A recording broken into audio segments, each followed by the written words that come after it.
Hey YouTube world, harvest is plenty. I hope all is well today. Thanks for stopping through to check out the video. So the $1 million question is, how could this have happened to Israel with all of their massive intelligence capabilities? Was this really an intelligence failure? A lot of people are asking that. I even seen a video with the deputy mayor of Jerusalem, and she's dealing with something called cognitive dissonance. She's trying to put together in her head, how could this have happened? Because the borders are secured and they're heavily guarded. They have drones, they have cameras, they have everything that you could possibly name, and a massive spy network and everything, and yet this stuff happened. So she says that when this is over, there's going to be some investigation to try to figure this stuff out. Check this out. Well, we've just been hearing that Hamas gunmen are still active in southern Israel 48 hours on. I mean, this is extraordinary. It beggars belief. I don't understand. I don't think anybody in Israel understands. We're all still in shock how this could possibly happen, and how 48 hours after, there's still 40 terrorists running around southern Gaza with the army, in hot pursuit. We don't really understand the scope of what's happened, and really the terrible massacre that's occurred in the last 48 hours. I mean, do you consider this a security failure? Well, it is a security failure by the Israeli Defense Force. We have a border. We left Gaza in 2005. It's actually a real border. We have the best technology in the world. We have a very strong army. We know how to secure our borders. Nobody understands what happened. And I think that after this whole nightmare is over, there will definitely be investigations to understand what exactly happened here. Right, you are deputy mayor of this city. How worried are you about violence spreading here?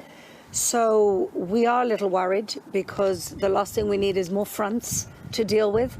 There was threatening noises coming from the north, as you know. And here we know that there are some small Hamas sleeper cells waiting to attack. We've had a couple of scuffles over the last few days, but by and large, there's a big police presence, and we've kept things calm. What do you mean, a couple of scuffles? Have there been contacts between the security forces and Hamas gunmen in Jerusalem? Well, we don't know if they're Hamas or if they're another Islamist group, but there have been some hooligans trying to take advantage of the situation, and we've promptly calmed the situation down. But I think about this deputy mayor, and she's really concerned. The thing is, the attack that happened, that was planned, that's my opinion, it was above her pay grade. She wasn't read into the operation. She didn't have the security clearance to know what was going on. She's just there doing her job in Jerusalem, and she can't understand, why this is taking place. And a lot of people suffer from cognitive dissonance. Cognitive dissonance is when you try to hold two opposing ideas in your head at the same time. For example, you have an opinion, and a lot of times your personal identity and your emotion is tied into that opinion. And then there's something called facts or truth. And when the truth contradicts your opinion, you suffer cognitive dissonance, and you're trying to figure out which way to go. Should I stay with my opinion that my personal identity and my emotion is rooted into, or do I go with the truth and the facts? And oftentimes people go with their opinion. They say, you know what? Don't bother me with facts and truth. Throw it out the window. My opinion matters most. And I will do a video on cognitive dissonance and put it up for you guys to elaborate a little bit more about that. But check this out. Times of Israel. It says Egypt spy chief warned Netanyahu of Gaza assault, and the threat was ignored. It said 10 days before the attack that the head of Egyptian intelligence, Abbas Kamal, he said that he personally called the guy. They've been sending reports, hey, they're planning something is big, because you cannot mount an operation of this size and there be no paper trail or nothing left. It's like for those of you who play sports, right? So let's take football. I like football. I play football. The coach don't say, hey, we're having tryouts for football, and then everybody show up to try out for the team, and then the next day or a couple of days later or a week or two later, we go immediately into the game. No, we got to have practice. We got to get conditioned.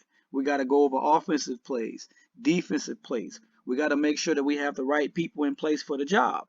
You know, the same thing with mounting an attack. I'm not military, I'm not police or anything like that, but I mean, I'm not dumb either. You don't just plan an operation without practice. You know, you have to practice with the hand gliders and shooting from the hand gliders. You have to have maps of the area and plan on which part of the border you're going to attack. You got to get weapons. You know, you got to get people, personnel. You got to store up munitions. You know, you need money for all of this stuff. So there is a trail. And how come Israel didn't pick up this trail? That's what everybody's asking.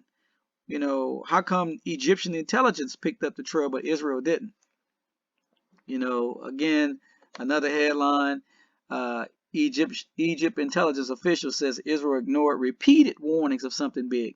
So they notified them 10 days ahead of time, and not just once. They notified Israeli intelligence multiple times. Yo, they're planning something. They're getting ready to hit you guys. And they ignored the warnings.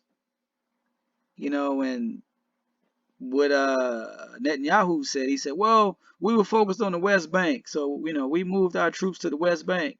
Even though this guy his agency was warning you guys. He even said, the head of Egyptian intelligence, he said, I picked up the phone personally myself, and I personally called Netanyahu and told him, yo, they're getting ready to hit you guys. So the question remains, why did he ignore it? Why did they ignore the intelligence that an attack was coming? Did they want it to happen so they could use it as a pretext for something else? Things to make you go, That's all I have for you guys today. Look, don't let them people fool you. Don't let the media fool you. I've seen a lot of different YouTube channels, you know, big channels, and they're all making excuses of how come Israel wasn't prepared for this attack. You know, one big prepper channel, the guy said, well, it was a Jewish holiday, so they sent the military and the police all home to celebrate the holiday with their families, and that's how come they wasn't available to respond. I don't buy that. Other people have said, well, they planned the attack all offline. They used word of mouth to coordinate the attack. I don't buy that either, especially when the guy, the Egyptian intelligence said, yo, we picked up on it and we notified you guys on it 10 days before, and we did it repeatedly. And you guys just ignored it. So somebody's not telling the truth. Either Israel is lying or Egypt is lying. I don't know. Things that make you go, Anyway, you guys stay safe out there. I have more videos coming up for you guys. Continue to pray without ceasing. Love you all. God bless. Tonight, many are wondering how Israeli intelligence could fail to detect such an ambitious attack. Adriana, I've been on both sides of the Israel-Gaza border. It is heavily monitored and fortified, but getting to the bottom of those questions might have to wait as the country prepares for what's shaping up to be a very long and bloody war.